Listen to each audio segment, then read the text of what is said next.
de suite encore une autre analyse, cette fois-ci de Mathieu Boyer, International Open Innovation Analyst chez Sprint Project. Il va revenir sur les grandes tendances supply chain pour 2022.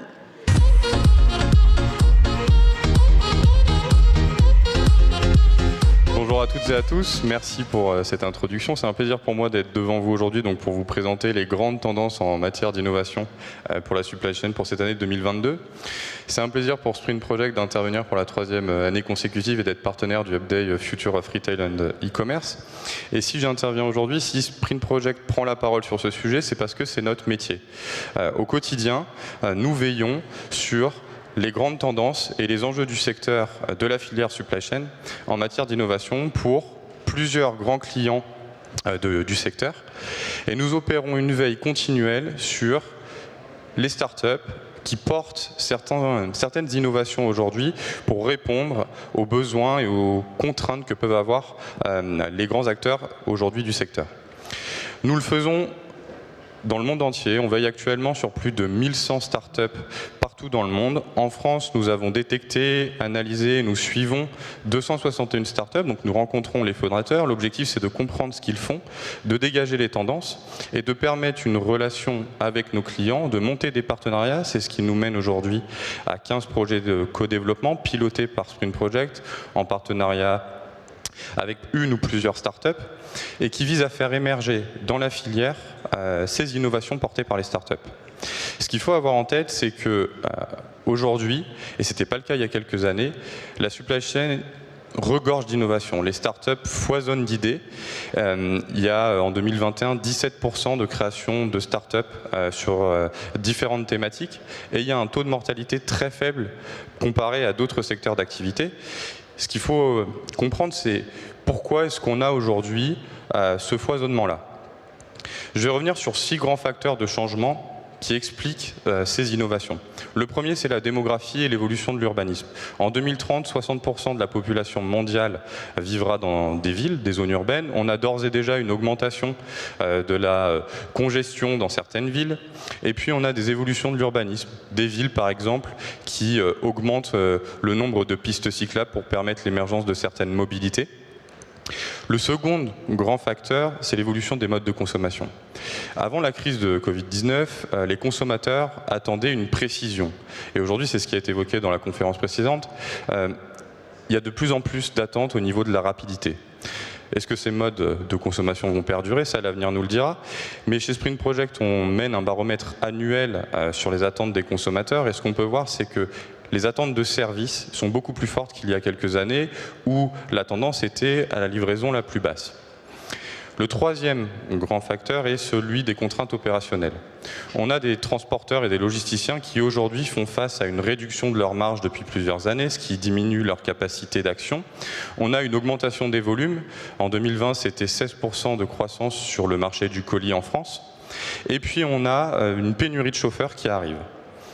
Au niveau de la transition énergétique, on a une attente pour la filière de décarboner son activité, véhicules électriques, véhicules hydrogène, mais ça passera aussi par une transformation des flux, mutualisation des flux pour les chargeurs et chez les transporteurs, augmentation du taux de remplissage des camions. Le quatrième facteur est celui de la réglementation. Restriction d'accès à certaines zones urbaines pour certains véhicules, la loi climat qui impose 30% de la toiture pour la production d'énergie renouvelable, ce qui va venir modifier finalement le modèle économique des acteurs aujourd'hui en place, ou encore d'autres lois comme la loi AGEC qui vise la reprise de certains produits une fois qu'on s'est fait livrer par exemple un canapé. Le dernier facteur est celui du développement technologique et de la montée en maturité de certaines technologies, robots autonomes d'entrepôt, véhicules autonomes. On vous parlait tout à l'heure du CES, tous les grands constructeurs ont présenté des concepts de véhicules autonomes, les startups également, dédiés à la livraison de colis sur route ouverte et en zone urbaine. On a sélectionné pour vous, parmi l'ensemble des tendances que Sprint Project suit, 5 grands sujets qui sont importants de prendre en compte aujourd'hui en 2022 parce qu'il y a une accélération ou des consolidations qui sont en cours. Le premier est celui de la gestion des retours. On est à la fois en consolidation sur certains segments de marché, par exemple Reversio qui propose l'organisation et l'orchestration du retour de produits pour les consommateurs, a fait monter sa technologie en maturité et aujourd'hui consolide ses activités. D'un autre côté, et je vous parlais de la loi AGEC et des contraintes réglementaires et puis des attentes consommateurs, je veux être capable de renvoyer un canapé aussi facilement que je renverrai une paire de chaussures. Ce qui implique d'industrialiser et de répondre à des volumes qui vont augmenter dans les mois qui viennent. Et c'est pour ça que des startups comme Smile Pickup, Agricoli ou ePicking vous proposent une livraison et un retour en point relais XL ou dans des casiers XL. La deuxième tendance qui est importante de présenter aujourd'hui, c'est celle des nouveaux véhicules du dernier kilomètre. Je parle de là de Carriole qui propose une remorque à assistance électrique, de Ono qui propose un tricycle avec un cargo intégré, ou de d'autres acteurs qui proposent des vélos cargo. Ça vient répondre à une problématique de décarbonation de la livraison du dernier kilomètre, de recruter de nouveaux profils qui ne seraient pas forcément intéressés dans la livraison plutôt standard à conduire avec un van. Et puis autour de tout ça, on a un écosystème qui commence à se mettre en place, un écosystème de services et qui vient favoriser l'émergence de ce type de véhicules avec des loueurs comme Vélo ou Zumo qui proposent aux professionnels et aux indépendants la mise à disposition de ces matériels avec une gamme de services qui gravitent autour, réparation, fourniture d'énergie, maintenance, tout ça intégré. La troisième tendance dont on vous a déjà parlé est celle des micro-hubs urbains. C'est un sujet qui est à la fois en développement et en concentration. En fait, il y a trois grands types de micro-hubs aujourd'hui. Le premier, ce sont les micro-fulfillment centers. Les micro-fulfillment centers sont des micro-espaces totalement automatisés, ce que propose par exemple Fabric aux États-Unis ou Galam Robotics en France, qui permettent d'augmenter la densité de stockage, d'améliorer la rapidité de préparation de commandes en zone urbaine, tout en rapprochant les produits des bassins de consommation, et donc de diminuer le délai de livraison. Les micro-hubs plutôt traditionnels ne sont pas forcément automatisés, peuvent servir à la préparation de commandes, mais ils peuvent également servir à la consolidation de colis, donc un poids lourd, un gros porteur qui arrive en zone urbaine, qui dépose de très nombreux colis et qui sont ensuite éclatés en tournée avec des véhicules comme les vélos cargo dont je vous parlais juste avant. Et enfin les dark stores.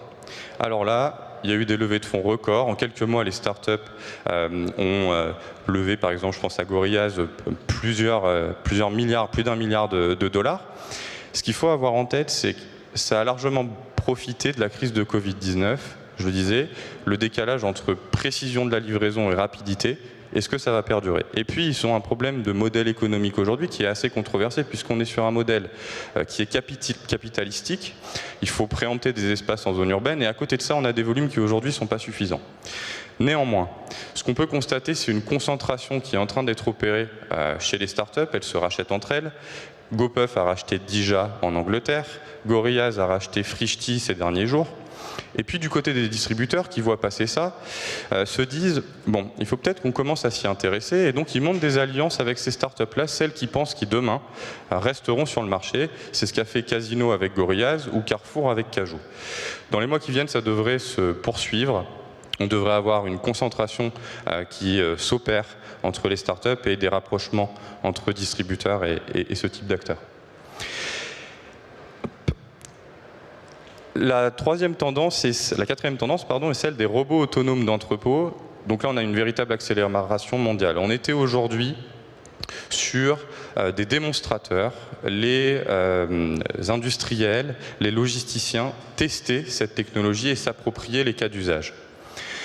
Maintenant, on va arriver dans une phase de passage à l'échelle parce que ça répond à une pénurie de profils pour les entrepôts. Ça réduit la pénibilité des opérateurs qui sont déjà en place et ça leur permet de dégager du temps pour des tâches à plus forte valeur ajoutée. C'est ce que Locus, par exemple, fait avec DHL, Locus Robotics, une start-up américaine. Après plusieurs années de démonstrateurs et d'appropriation de la technologie, ils vont passer à l'échelle et déployer en 2022 2000 robots dans les entrepôts de DHL. Et puis on commence à voir ce qui est un autre signal d'accélération, une concentration entre start-up. Locus a racheté Waypoint Robotics pour étendre sa gamme de robots et proposer de nouveaux services. La cinquième tendance, c'est celle des véhicules autonomes de livraison urbaine. Alors là, il faut s'en préoccuper parce qu'on a deux zones géographiques dans le monde, l'Amérique du Nord et l'Asie, qui sont bien plus en avance que ce qu'on est aujourd'hui en Europe et en France.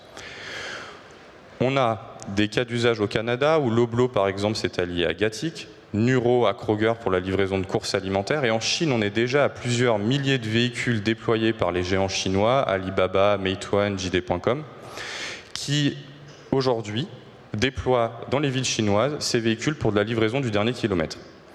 En Europe, il ne faudrait pas qu'on se laisse distancer par ces modifications de réglementation qui sont en cours à l'étranger et subir l'importation et l'imposition de certains codes que pourraient avoir mis en place certains pays. C'est ce que fait par exemple DPD avec Cleveron, une start-up estonienne qui propose un véhicule autonome de livraison dédié à la zone urbaine et sur route ouverte. Ils ont testé un cas d'usage aux Pays-Bas et Sprint Project mène actuellement un projet dans la ville de Troyes, une expérimentation sur plusieurs cas d'usage de livraison urbaine.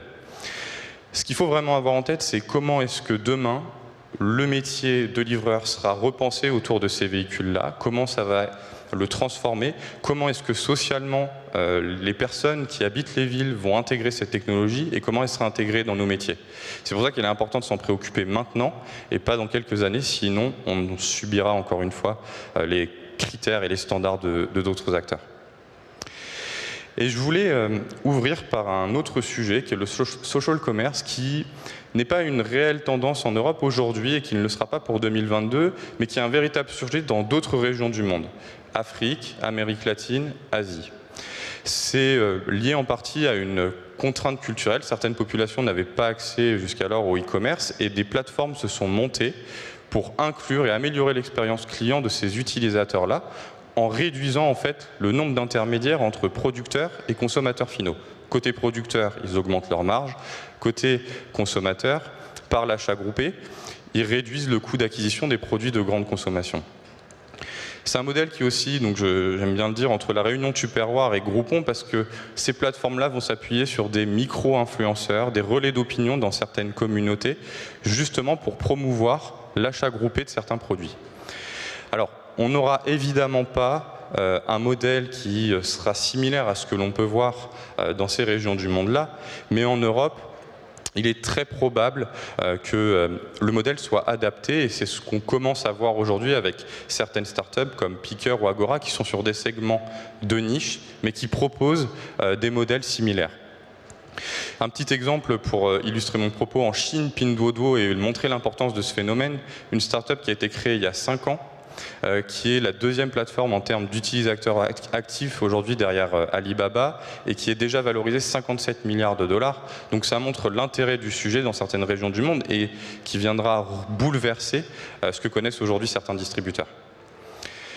Pour conclure cette conférence, je vous invite à vous rendre sur notre blog où il y a aujourd'hui plus de 150 articles écrits par des experts et qui vous permettent d'en apprendre plus, si vous le souhaitez, sur différents sujets d'innovation. Ça peut être un bon point pour vous. Je vous remercie pour votre attention.